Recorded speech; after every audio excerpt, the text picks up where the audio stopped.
I'm Richard Wilkinson. I'm Professor of Social Epidemiology and Emeritus Professor, which basically just means I've retired. You wrote this book some years ago now called The Spirit Level, looking at inequality and equality. Yeah. Why does inequality matter, and what do we need to do to address the levels of inequality we've got today? Well, what we did was simply get figures on the scale of income differences between rich and poor in different rich developed societies. And you find the bigger the gaps, the more the whole range of health and social problems they have. And basically all the problems that have what we call a social gradient, more common at the bottom of society, get worse when there are bigger income differences in the society, when there's more inequality. The only surprise is that they get worse amongst the whole population, not just amongst the poor. And is income the only measure that is useful for inequality? Well, ideally we'd have liked to have had figures on inequalities in wealth, but they're much harder to get. There are fewer countries that have comparable figures. Work's being done on that, so it should sometime be possible. But I think basically the ideal would have been to have a figure on combined material inequalities, because I think those material inequalities sort of structure the whole social hierarchy, the social pyramid, if you like, because we use our money to express status. So all the things we think of as markers of class and status, nearly all of them need money to drive them, and how much we can differentiate ourselves from each other depends a lot on money. You know, what part of town you live in, where you send your children to school, and what kind of car you have, the clothes, everything else. Yeah, what do you say to those people who say, well look, everybody's different, some have got different skills and abilities, and that's just the way it is? Well, I think the sad thing is a lot of those real differences in personality and abilities and so on are hidden by the status differences. We judge each other so much by status, you know, your external wealth we take as an indicator of your internal worth. If there were reduced inequalities, we might be more aware of the real characteristics and differences between us. And the key point you make in the book is that more equal societies seem to be generally happier. Well, we don't use much measures of subjective things like happiness. Nearly all our measures are objective, so we use life expectancy, death rates, homicide rates, teenage births. There are some measures of child well-being that other people put together, which include things like whether kids feel they can talk to their parents, whether there's bullying in schools, how they do in the international maths and literacy tests, things like that. But also measures of social cohesion, whether people are members of voluntary associations and things like that, whether they feel they can trust others in their community, that kind of thing. I may say on all those kinds of outcomes, you find huge differences between the more equal societies and the more unequal ones. I mean, the more equal ones in the developed world tend to be the Scandinavian countries, or when we were putting the data together, Japan was one of the more equal. The more unequal ones are countries like the United States, Britain, Portugal was one of the more unequal ones when putting the data together. And so the just differences are sometimes the more unequal countries do twice as badly. They have rates of some of these problems twice as high. Sometimes it's 10 times as high. And if you look at differences in teenage birth rates, or the proportion of the population in prison, or in some studies of homicide rates, you find tenfold differences between rates in the more or less equal countries. I mean, it makes a vast difference. What did you see in relation to how this is expressed through food, for example? The only thing we looked at to do with food was obesity rates, because that is another problem which tends to be more common lower down in society. and we find obesity rates are substantially higher in more unequal countries. I think the processes which drive a lot of this are to do with higher levels of stress. In the case of obesity, it would be issues to do with eating for comfort and so on. But I think also more stress makes people feel hungry more. I think there are early childhood influences if you're in an environment, almost any creature, in an environment where it's highly stressed, it should eat whenever food is available if it doesn't know where the next meal might come from. So it looks as if there are perhaps what are called epigenetic differences, differences in how your genes are affected by your environment, switching various genes on and off, which lead to perhaps greater stress, more stressed people, particularly stressed in early life, storing food more when it's available than people who are much more relaxed and don't, in environments where perhaps they, if you think of sort of evolutionary function of stress, there are no worries about where your next meal is coming from. If you're low social status, you do. If you're low status monkey, you need to eat when you can because, of course, often the dominants take the lion's share and the people at the bottom, the animals at the bottom, get the last picks. They only have food if there's something left when the dominant animals are fed. One of the things we found in the Fabian Commission on Food and Poverty, which I chaired, apart from the problem of access to food in many cases, also the constraints on budgets and being able to buy what people knew was a healthy diet but couldn't afford because they prioritised calories over everything else because there's a limit, was also, you mentioned stress, the anxiety, the fear of where the next meal's coming from, and the kind of social exclusion because you couldn't have a child's birthday party because if you did, you couldn't get enough food to feed the other children. Yes, I think perhaps the most important effect of inequality is increased worries about how you're seen and judged by other people, which includes all those issues to, whether you can afford this and that and the other that make you somebody who can take part in the mainstream of society, is respectable and respected, or whether you're looked down on and the very prejudiced ideas that the poor are poor because they're lazy and stupid, that kind of attitude, which, there are always those downward prejudices. You admire we used to think the bankers were brilliant, and the people at the bottom of society, we had very prejudiced ideas. All that increases with bigger inequalities. Bigger inequalities, material inequalities, make status and class more powerful in their influence over us and our attitudes to each other. Yeah. One of the points I think you make at some point in the book is that it's often the very poorest in society, the bottom 5 or 10%, who are the most affected, but also the hardest to reach when you're addressing inequality. You can get society more generally more equal, but it's still very hard to make sure that the poorest are included. How do you tackle that? Well, I think actually those problems are much worse in more unequal societies, not simply because you may have more seriously poor people, but because it changes the attitudes of everyone else. Those more prejudiced attitudes, people being more out for themselves, affect whether people are prepared to support better benefits systems and safety nets and so on. I mean, I wondered if you thought food is a good way of illustrating inequality, because it certainly seems to you when you look at it, the number of people who say who qualify for food stamps in the US, or the poorest people in many parts of the world are people living in rural areas. Yes, but you see, the most important thing about inequality is it's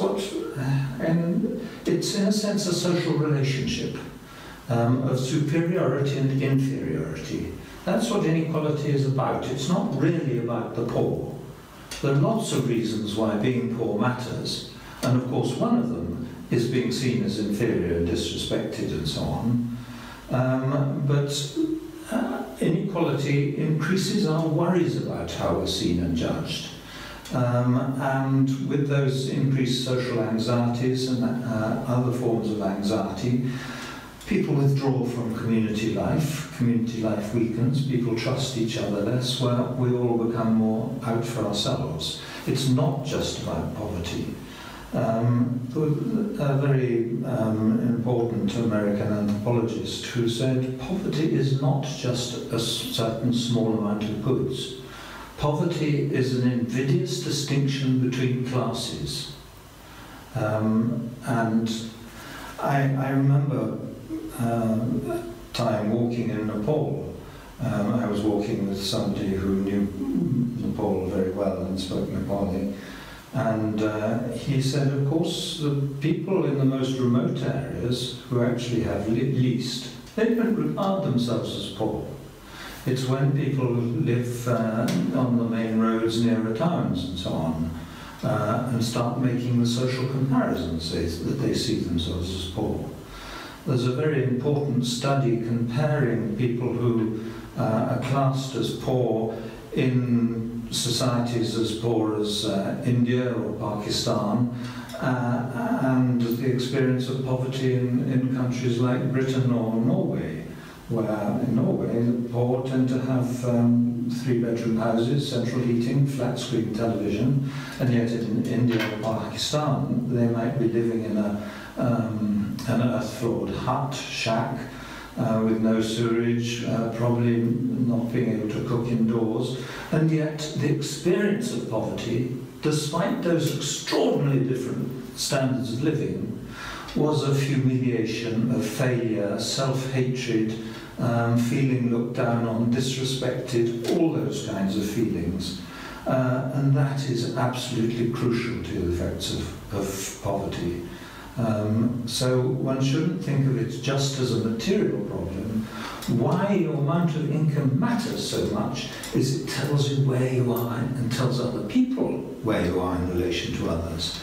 We are very sensitive to social status. We're much less sensitive in terms of any view of our evolved psychology to whether or not we have the latest phone or something like that. Having the latest phone matters because it tells other people about, am I a successful person or not?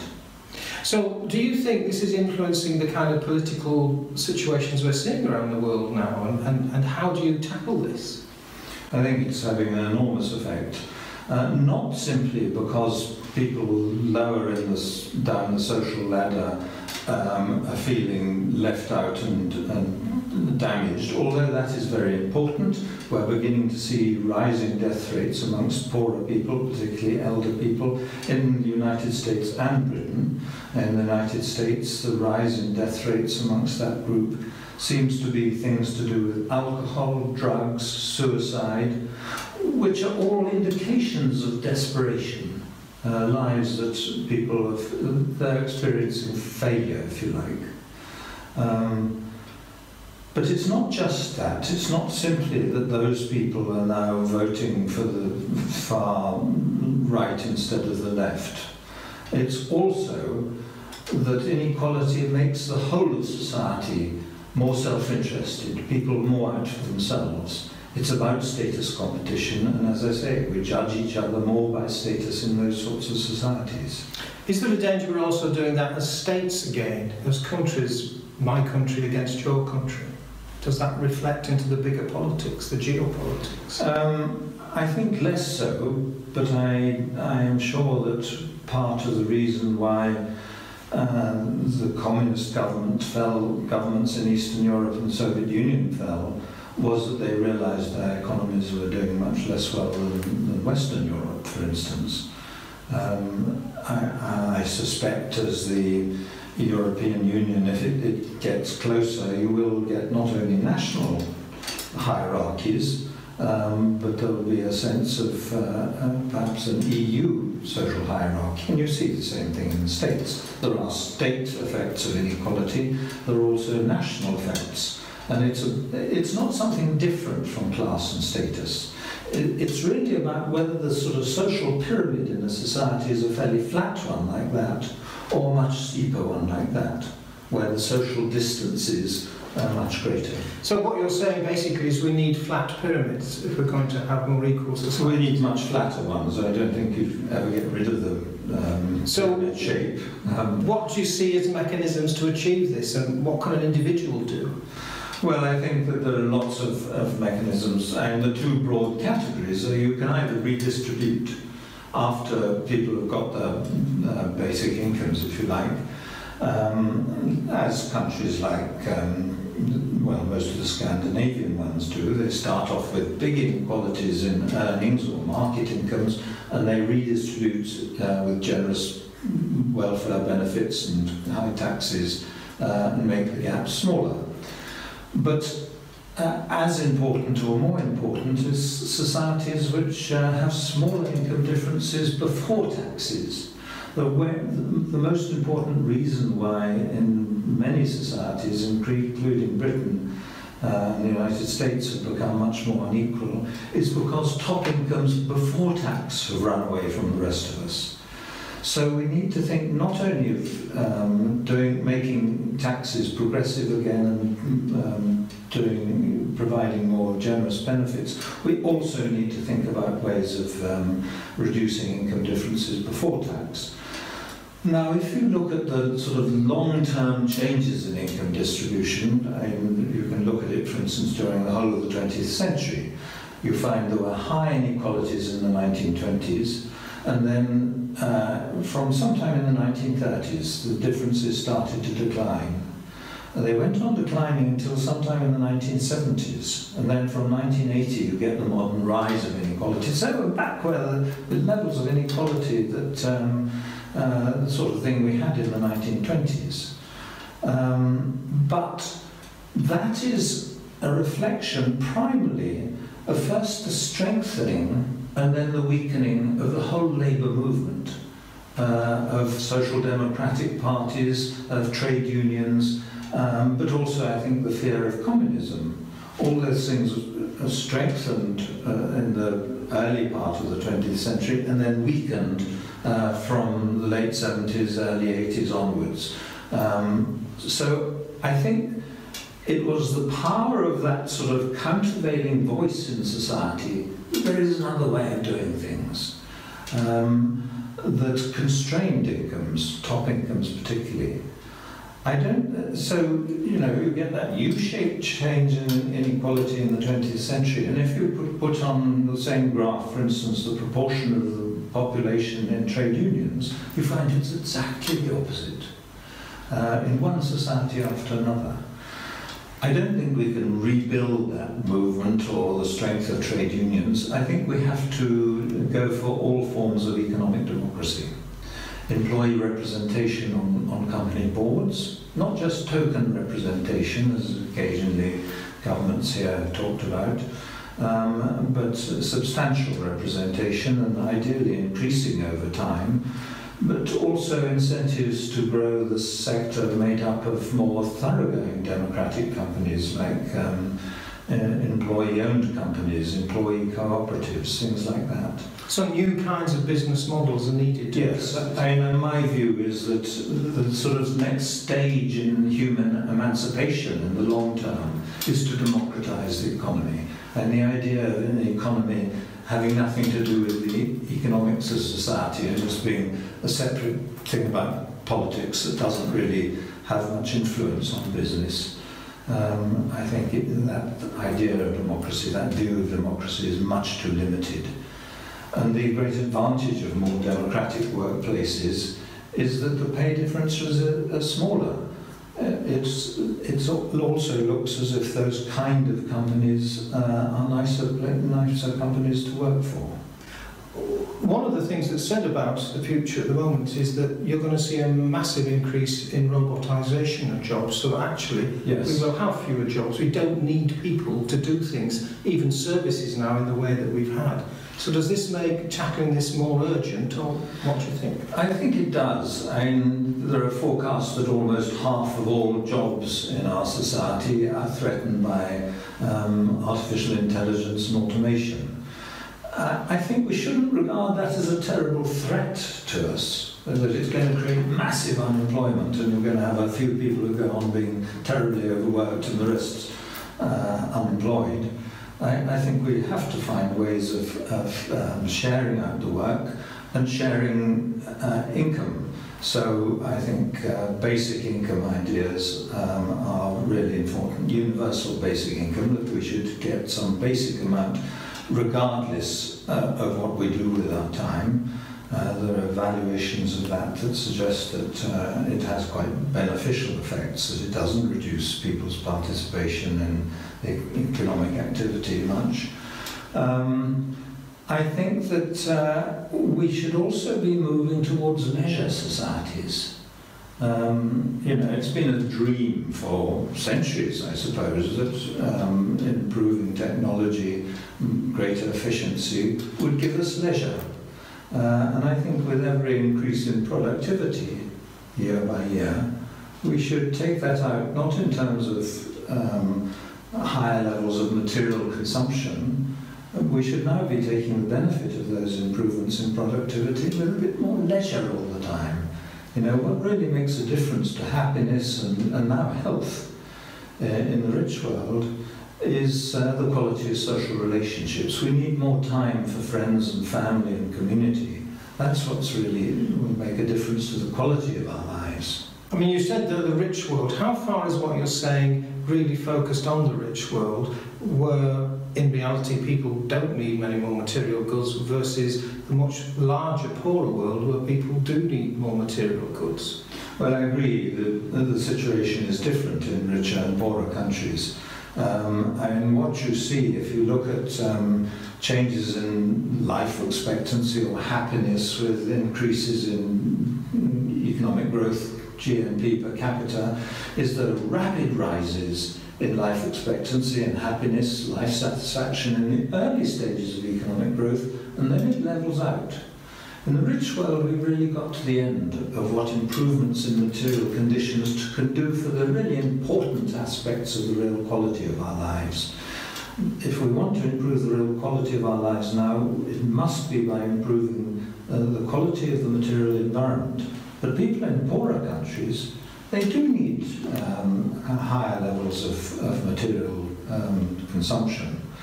You know, basically, what the data tells us is that it's important for people who haven't got basic necessities to have more, but for us in the rich world, having more and more of everything makes less and less difference. And so it's two things. One is that economic growth still matters in developing countries and doesn't matter in the rich countries. And the second thing is inequality matters in both. So although there's less internationally comparable data from poorer countries, you can usually get death rates, you can sometimes get homicide rates, occasionally a few other bits of data you can compare internationally. And it's clear from that that the effects of inequality are broadly similar, that it pushes up rates of violence, it slows down improvements in life expectancy, things like that. But of course you can't see, as you can in a rich world, whether it affects mental health and a number of other things, imprisonment, teenage births. We don't have the data for poorer countries. But I think broadly the effects are the same. What do you do as an individual after hearing what you've said? Where should people go to take some action or do some follow-up? Well, I think it's that income differences are not going to change unless there is a mass movement, as the socialist movement used to be. We now need a different kind of movement, thinking about environmental sustainability and how we improve the quality of life now. But we need a mass movement driving forwards, pushing politicians into activity.